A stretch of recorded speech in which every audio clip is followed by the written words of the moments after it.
So the purpose of doing the pull-up is because it's one of the best exercises to improve your upper body strength, specifically in your upper back, your arms, as well as your shoulders.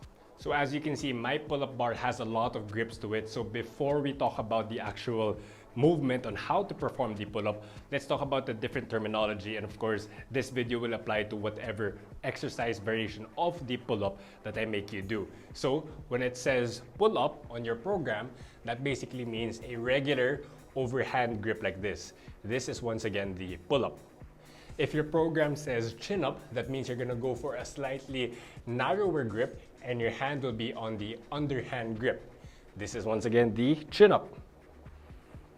If your program says narrow neutral grip, so I know there are a lot of names. If your program says narrow neutral grip, this is how your pull-up will look like. And if it says wide neutral, this is how it's going to look like. Okay, but if it says angled or a 45-degree angle pull-up or chin-up, this is how it's going to look like. Okay, basically, with whatever grip that you choose, the tutorial on how to actually perform it remains the same. So now that we're done with the different names of the pull-up, with regards to execution, it's a lot simpler.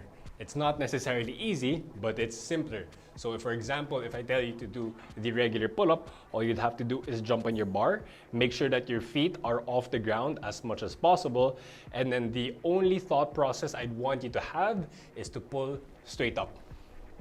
You don't have to think of anything very nitpicky or very specific. Instead, just think about pulling yourself straight up. Imagine that you're going up in a straight line and then you're going down in a straight line. So even though it is as simple as going straight up and straight down, there are still a number of mistakes when it comes to doing the pull-ups, naturally because it is a difficult movement to begin with.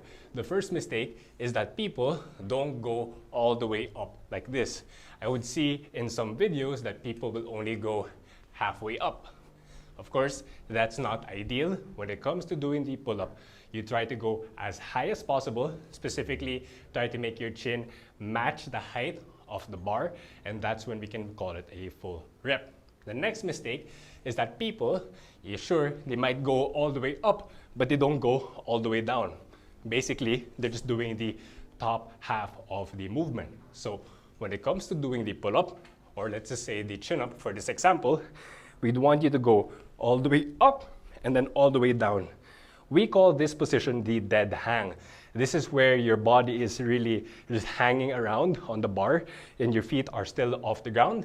And then after you hold this position for just 1 second, you can then proceed to the next rep. The third mistake that I see a lot of people do when it comes to doing the pull-up or the chin-up, I'll use this variation now, is that they're using their lower body to help them, to assist them to lift themselves up. So of course, to make it as honest as possible, don't use your legs to assist you going up. Instead, just pull as honest as you can.